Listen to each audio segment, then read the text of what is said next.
हरियाणा में पिछले दिनों हमने देखा था कि लिंग अनुपात है वो 906 रह गया था और इसके बाद मुख्यमंत्री नायब सिंह सैनी ने कहा था कि इसे फिर से बढ़ाया जाएगा और एक चिंता का विषय भी था क्योंकि जो है इलीगल तौर पर जो है सेक्स डिटर्मिनेशन टेस्ट किए जा रहे थे और जिसको लेकर स्वास्थ्य विभाग भी चिंतित था कि आखिर ये सब कैसे हो रहा है, जिसको लेकर एक टास्क फोर्स बनाई गई और टास्क फोर्स को कुछ टास्क दिए गए हैं और उनकी कहें कि हफ्ते भर मीटिंग्स होती हैं और उन्हें एक रिपोर्ट देनी होती है। कहें कि सीधे तौर पर खुद स्वास्थ्य मंत्री आरती राव इसको चेक भी करते हैं और मुख्यमंत्री भी रोज इसके अपडेट्स लेते हैं। तो हमारे साथ उसी टास्क फोर्स के मेंबर है मुक्ता कुमार, डॉक्टर मुक्ता कुमार है, हालांकि पंचकुला के जो है वो सिविल सर्जन भी हैं। मैम, टास्क फोर्स बनाने की जरूरत पड़ी क्योंकि बहुत सारी इलीगल एक्टिविटीज देखने को मिल रही थी, ना सिर्फ हरियाणा बल्कि हरियाणा से बाहर जाके भी लोग इसको अंजाम दे रहे थे। सेक्स डिटर्मिनेशन टेस्ट हो रहे थे और अगर बेटी हो रही थी तो उसे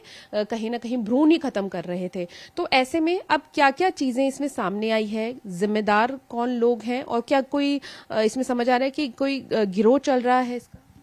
देखिए, इसके लिए हमारा हेल्थ डिपार्टमेंट काफ़ी मैडम आरती राव के निर्देशन के अनुसार एसीएस सर जो है वीकली इसकी मीटिंग लेते हैं। वीकली वो इसका रिव्यू करते हैं और नए इनपुट्स भी उन्होंने सारे जो हमारे सीनियर डायरेक्टर्स हैं, डीजी हैं, सबको इसमें जाना पड़ता है और सबसे इनपुट्स भी लेते हैं और नई डायरेक्शंस हमें हर हफ्ते देते हैं जिसमें हम पूरी तरह से अमल करते हैं। तो पिछले कुछ महीनों से लगातार हरियाणा के हेल्थ डिपार्टमेंट ने काफ़ी स्ट्रिक्टनेस की है। इसमें साथ में डब्ल्यूसीडी डिपार्टमेंट और फूड एंड ड्रग डिपार्टमेंट वो साथ में लगातार इन्वॉल्व है। आपने देखा होगा पीछे लगातार जो इलीगल एमटीपी किट की सेल थी उसमें काफ़ी कर्ब हुआ। अब जो है केमिस्ट लेवल पे इसको नहीं बेचा जा सकता और जो रजिस्टर्ड एमटीपी सेंटर है वही उसको प्रेस्क्राइब कर सकता है। एक्चुअली एक्ट भी यही कहता है। तो इस तरह से एक्टिविटी करने से काफ़ी कंट्रोल हुआ है। इवन सेक्स रेशियो भी इम्प्रूव करने लगा है स्टेट का। और जैसे पंचकुला का करंट सेक्स रेशियो 973 है।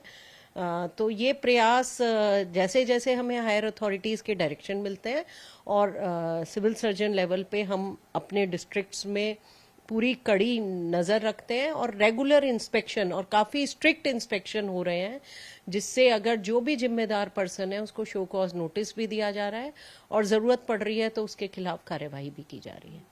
पूरे राज्य में टास्क फोर्स कैसे काम कर रहा है, क्योंकि अलग अलग मेंबर हैं, तो किस तरीके से आप लोग इन्फॉर्मेशन शेयर करते हैं और क्या कुछ उसमें जिम्मेदारियां आप लोगों को दी गई हैं, ग्राउंड लेवल पर जाके कैसे चेक करना है? देखिए, इसमें ऊपर हम लोग मतलब सर जो है एसीएस सर वीकली एनालिसिस करते हैं सेक्स रेशियो का, cumulative as well as weekly analysis करते हैं। फिर हम उसका एक एक रीज़न देखते हैं, रूट कॉज क्या है जिसकी वजह से उस हफ्ते में इन्फ्लुएंस हुआ सेक्स रेशियो। उसमें एक नई स्ट्रेटेजी बनाई गई है जिसमें कि आशा, एएनएम, आंगनवाड़ी वर्कर को 1-to-1 लिंक किया गया है प्रेग्नेंट फीमेल से जिसके पहले एक बच्ची या मतलब एक से ज़्यादा बच्चियां हैं और कोई लड़का नहीं है, क्योंकि ऐसी ही फीमेल्स होती हैं जो ज़्यादा इसके लिए ससेप्टेबल होती हैं और जिनको किसी तरह से प्रेशराइज किया जाता है गलत हरकत करने के लिए, तो उनको 1-to-1 किसी ना किसी हेल्थ वर्कर या आंगनवाड़ी वर्कर के साथ जोड़ा गया है और उसको सहेली का नाम देके उनको कहा गया है कि वो उनको डे टू डे मॉनिटर भी करें उनकी प्रेगनेंसी, उनको प्रेगनेंसी में कोई इलाज, कोई ज़रूरत, कोई हेल्प चाहिए वो भी दे और साथ में उनको मेंटल लेवल पे मोटिवेट भी करें जिससे कि उनका ध्यान उस तरह से ना जाए।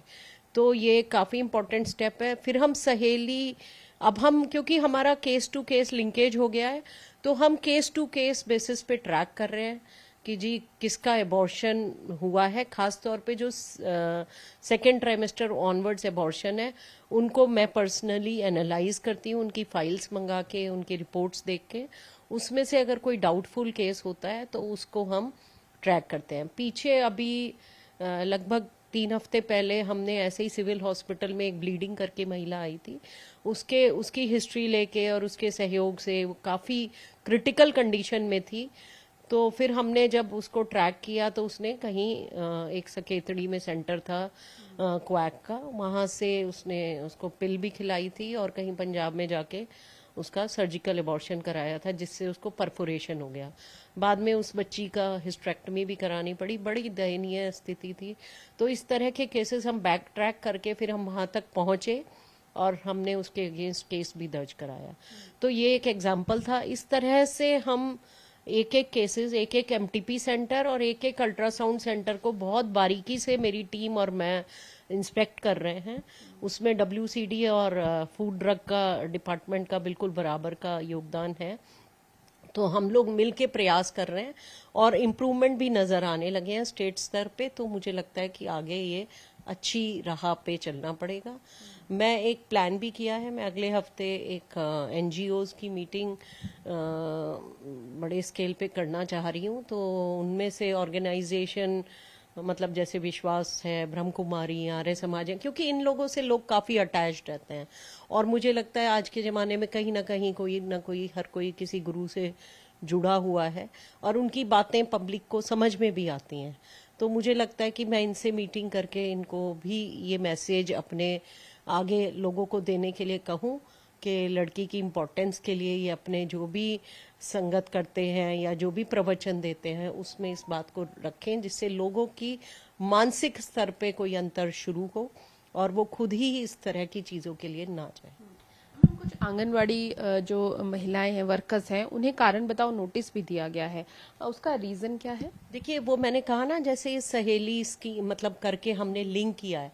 तो जिस हेल्थ वर्कर या आंगनवाड़ी वर्कर के साथ वो प्रेग्नेंट फीमेल लिंक्ड थी और उसका एबॉर्शन हो गया, तो उसको हम फिर उसके थ्रू एनालाइज कर रहे हैं कि कहाँ पे कहीं ऐसा तो नहीं है उसकी वजह से मतलब कोई गैप रह गया हो, या वो हमें आंगनवाड़ी वर्कर या एएनएम या आशा वो कोई ना कोई लूप होल बताए कि जिसकी वजह से उसका मतलब अगर वो सही कारण है अबॉर्शन हुआ है तो वो सपोर्ट करेगी उसको हेल्थ डिपार्टमेंट के बिहाफ पे। लेकिन अगर कोई गलत कारण से हुआ तो डेफिनेटली वो कुछ ना कुछ जो भी रीजन होगा वो बताएगी। और आंगनवाड़ी वर्कर को नोटिस जो है डब्ल्यूसीडी डिपार्टमेंट देता है।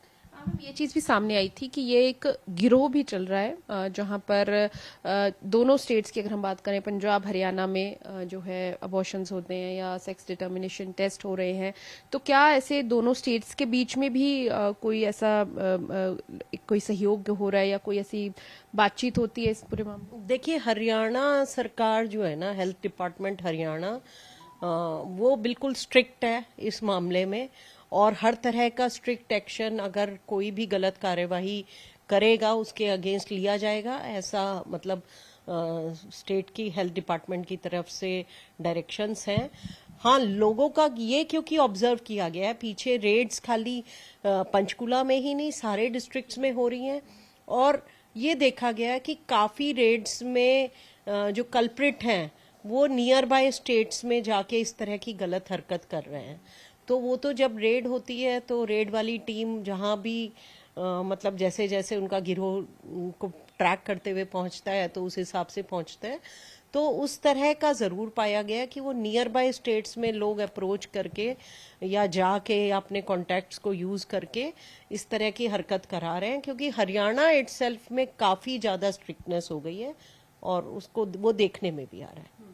क्या मैम ऐसा कोई प्लान रख रहे हैं कि जो फीमेल प्रेग्नेंट फीमेल्स हैं, खासकर जो सरकारी हॉस्पिटल्स के साथ रजिस्टर्ड हैं, उन्हें कोई ऐसा ट्रैकर जो दिया जाए, कुछ टेक्नोलॉजी का भी इस्तेमाल किया रहेंगे? हाँ, देखिए, इसमें टेक्नोलॉजी की आप पहले ना सारी फीमेल्स फर्स्ट ट्राइमेस्टर में रजिस्टर नहीं कराती थी। तो उससे क्या होता है कि अगर फर्स्ट ट्राइमेस्टर में रजिस्टर्ड नहीं है तो उस फीमेल को हम लोकेट नहीं कर सकते, हमें नहीं पता वो प्रेग्नेंट है कि नहीं है। तो अब इस पे भी स्ट्रिक्टनेस हुई है, सरकार की तरफ से डायरेक्शन आए थे पीछे अल्ट्रासाउंड सेंटर्स और इवन जो गायनेकोलॉजिस्ट हैं और हमारे गवर्नमेंट सेंटर्स में कि मैक्सिमम सारी फीमेल्स को फर्स्ट ट्राइमेस्टर में रजिस्टर करना है, क्योंकि जो सेक्स डिटर्मिनेशन का जो खतरा होता है वो सेकेंड ट्राइमेस्टर में होता है। तो फर्स्ट ट्राइमेस्टर में अगर वो रजिस्टर हो जाएंगी तो हमें पता लग जाएगा कि ये प्रेग्नेंट है और इसका आगे आउटकम क्या रहा, मतलब डिलीवरी हुई कि एबॉर्शन हुआ, तो हम उस तरह से उसको फॉलो कर सकते हैं। और इसको हम मतलब हमने फर्स्ट ये ट्राइमेस्टर रजिस्ट्रेशन हम बाकायदा पोर्टल के थ्रू कर रहे हैं और इसका नंबर परसेंटेज काफ़ी अच्छा हो गया है स्टेट में भी और हमारे डिस्ट्रिक्ट में भी। तो उससे हमें लगता है कि काफ़ी हेल्प मिलेगी उनको ट्रेस करने में। कितना टारगेट लेके चल रहे हैं मैम हेल्थ डिपार्टमेंट की, कितना सेक्स रेशो अब पूरा अचीव करना है? देखिए, हम तो चाहते हैं कि अच्छे से अच्छा सेक्स रेशियो हो, ज़्यादा से ज़्यादा फीमेल चाइल्ड आए।